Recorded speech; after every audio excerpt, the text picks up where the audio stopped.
Okay, so I've been MIA on YouTube. Like I started my channel a few months ago and I just got so busy with working from home, trying to do school from home with my son, and then I was taking like college classes for fall, all virtually. So I had like no time, and then when I had time I was tired.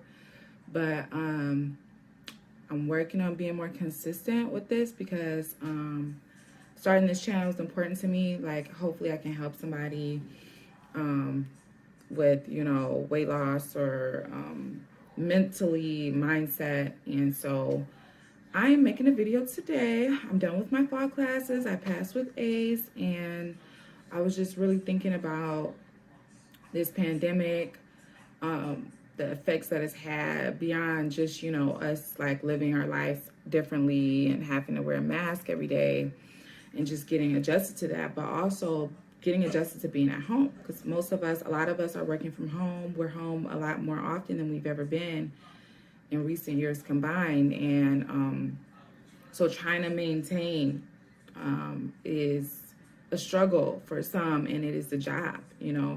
Maintaining to me is meaning to just, to just be, to just exist, to just coast and hold it. But as we know, nothing is ever linear. Everything, especially when it comes to lives and living, is moving all the time. So it is an act and a job on a regular basis to attempt maintaining at whatever you're trying to do. So with me and my weight loss, I've gained like 5 to 10 pounds during this whole thing since like March. And I stayed in that range. So it's just up and down 5, 10 pounds, depending on the day, depending on like,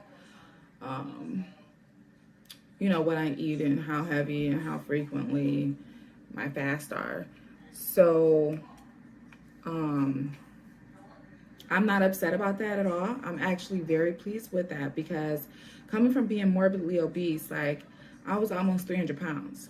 So for me to be sitting at 170 on a good day, on a bad day, like that is remarkable, because this whole situation could have me, I could have gained 100 pounds back. I'm very pleasant with the results that I had in my weight loss journey, and the fact that I've been able to maintain my weight for at least a year. It seemed like more like a year and a half, because most of the weight was dropped in 2018. So I'm really happy with that. I'm not mad about it.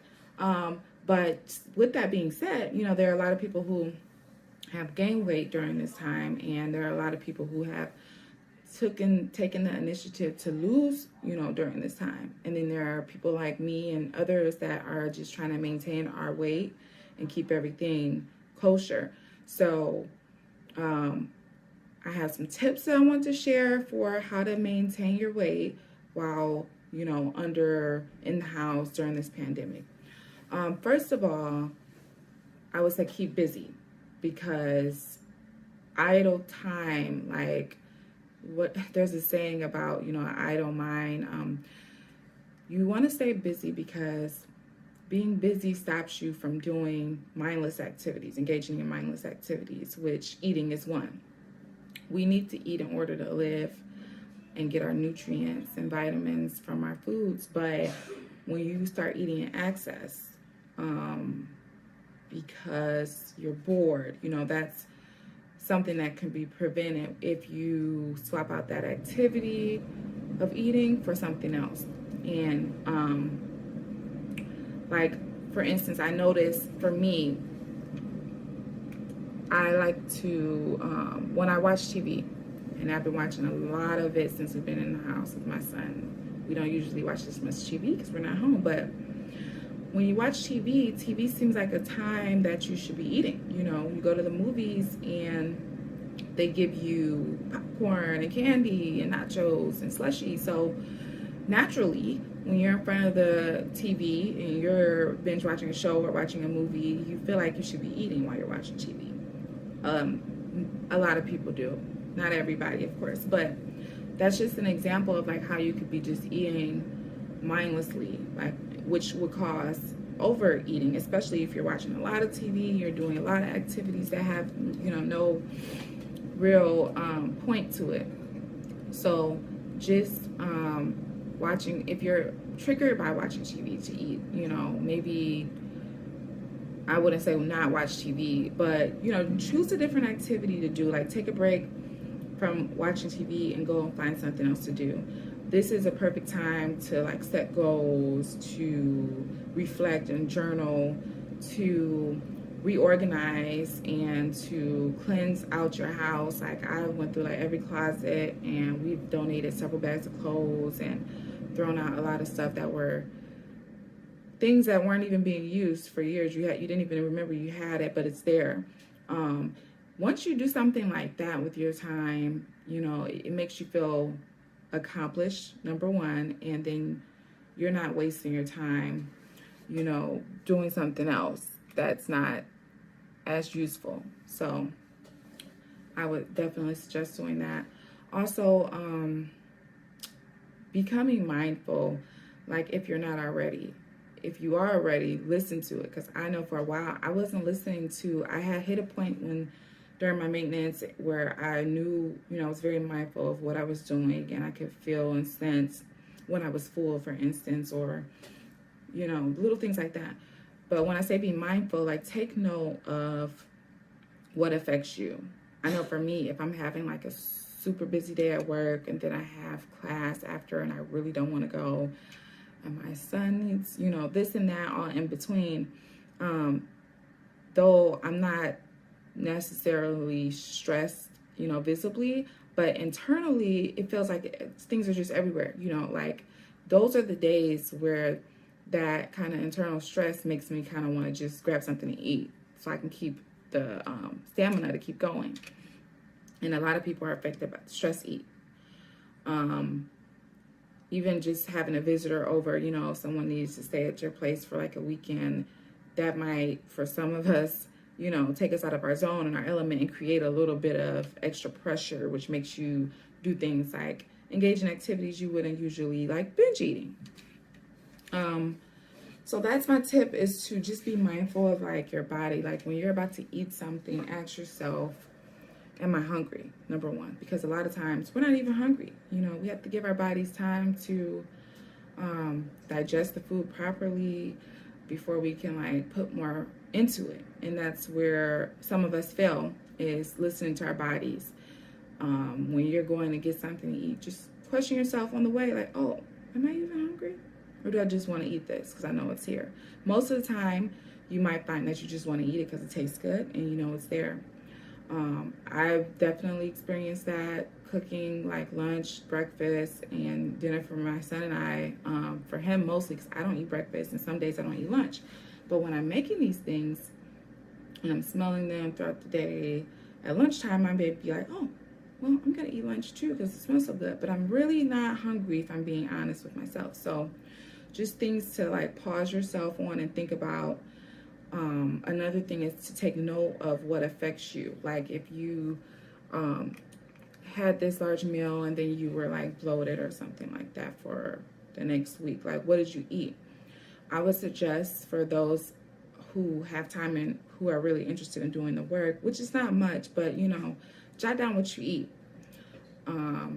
I jot down what I eat, like in my planner, where I put everything else. At the end of the day, I don't do it as I go. I just put, I had this at this time, this at that time.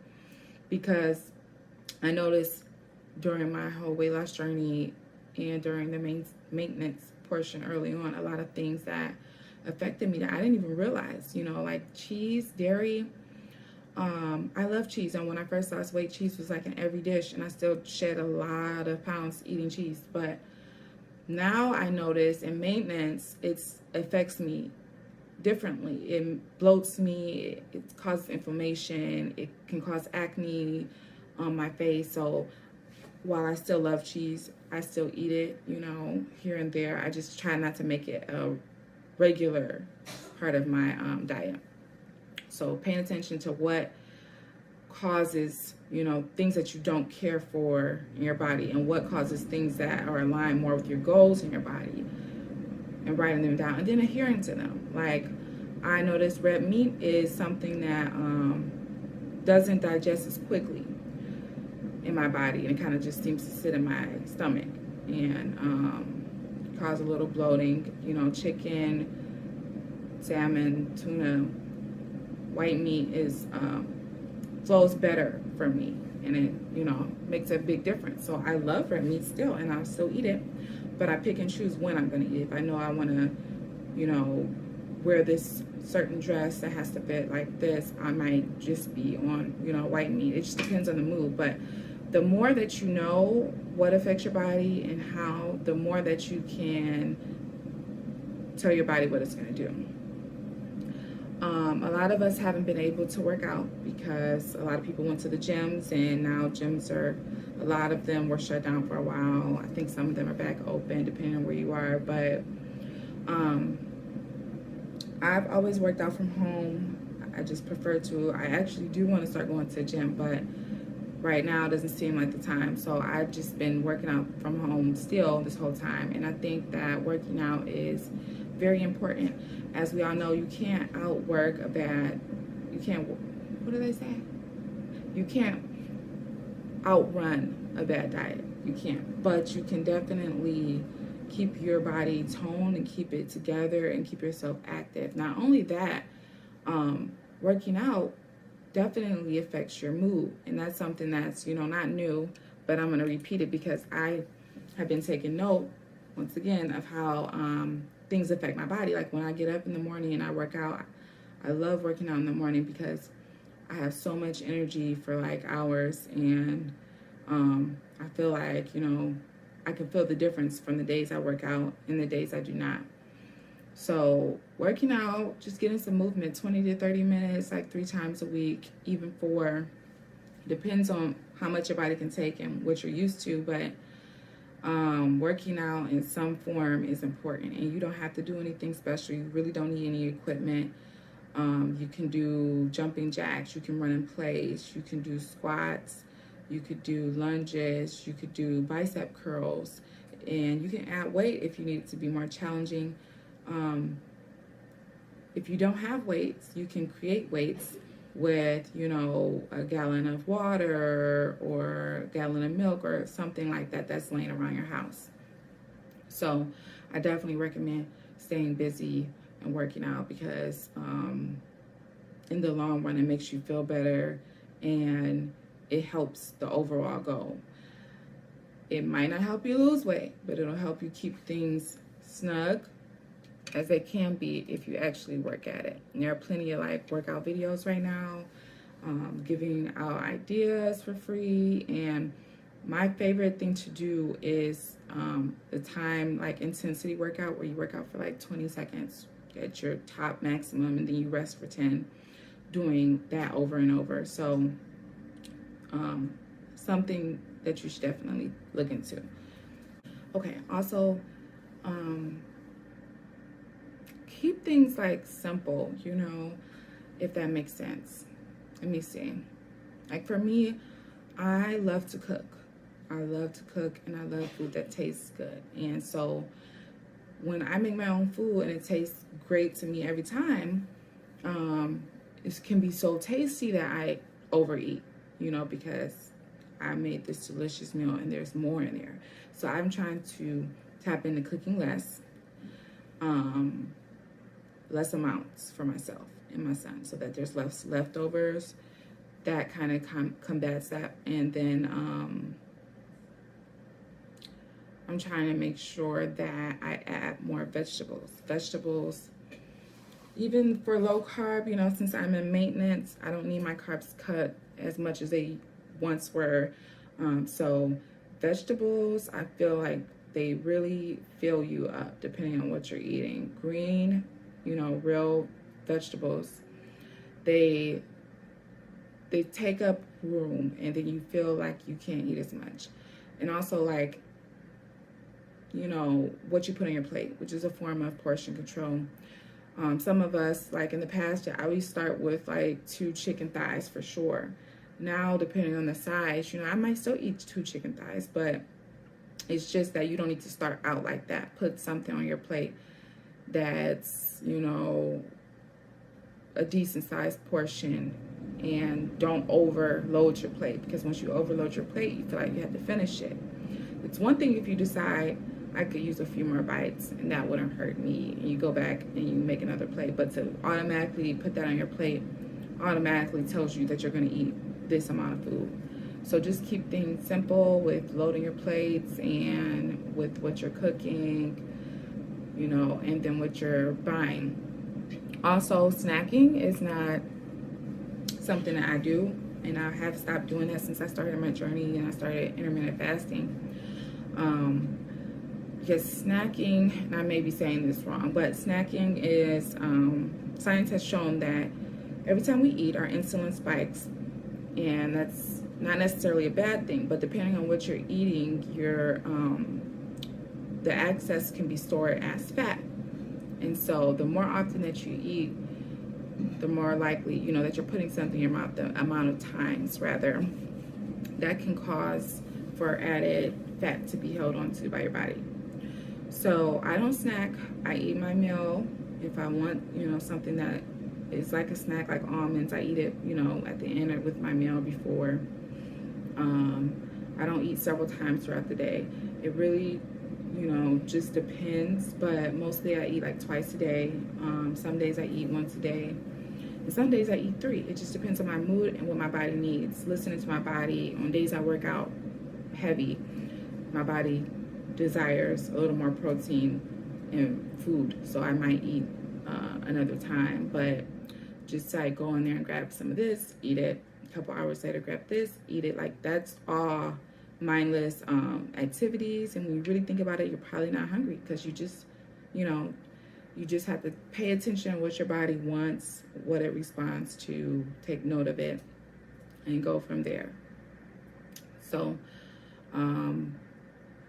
also sticking to what you're doing, whatever your method is for your way of eating in life, whether you're vegan, vegetarian, low carb, keto, or counting calories. However you're doing it, you just want to make sure that you stay on track, because a lot of people have told me, like, oh, you got to eat carbs, you know, especially once I first lost weight. People say you can add them back in now, and I'm not saying that's not accurate. However, I have no desire for carbs anymore, so I don't indulge in them. And I feel like had I gone back to eating the same way I used to, I would have definitely put on more than 10 pounds or 5 during this whole pandemic. If I'm still maintaining doing the same thing I did, losing weight, then why change things? Usually when you change things, that's when things don't, continue doing what you wanted them to do. Whatever you did to lose the weight, you want to continue going forth, so you don't risk having adverse effects. So just keep doing what you're doing. If you started with the weight loss process or whatever you're doing, stay steady. And I wouldn't say don't have cheat days. I don't have cheat days, so I don't even, refer to that. But I have indulged like in a glass of wine here and there, depending on the festivity, dry wine, because that's something I wouldn't, more sugar in there than I would like. But I will indulge in that sometimes. But, me going back to eating bread or potatoes, I wouldn't do, because I listen to myself. And the way that I am, I'm pretty much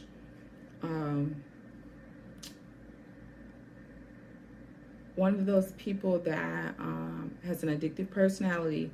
So if I start doing something, like, I'm in it, and I know it could be a slippery slope, so I don't even give it a chance, and I don't even desire to. Like, I have everything that I want. So those are my tips. I don't think I have any more for maintaining during these times, but we just take it one day at a time with whatever activity you're doing, whatever your goals are, just one day at a time. Be positive. Oh, and get enough sleep. Like, I've noticed I've been getting more sleep, focusing on trying to get sleep, which was at one point really hard for me. But sleep really helps you feel more energized. Like, after I sleep well, I feel ready to get up and work out. I feel ready to get up and do everything I need to do, even though I'm still doing it in the house. Things look better, things feel better, positive wise, and I'm able to make better choices. So that's an overview. Don't do things that you know. Try to stay away from things. Avoid things that propel you to make, decisions that don't align with your plans for maintenance or weight loss or whatever it is, and just take it one day at a time. So I'm gonna be making more videos in the next, during this month before it ends, a couple. And one of them, I'm definitely about to go on a bone broth fast. I haven't tried bone broth before, but I read about it and I've heard about it for quite some time. So I finally made some, and I'm gonna attempt a bone broth fast. So I'm gonna just start out with, I'm not even gonna say a number of days because I'm not gonna commit to anything. We'll see how it goes, but I am gonna try. And so I'll probably do a video about bone broth and its benefits the next time. Thank you.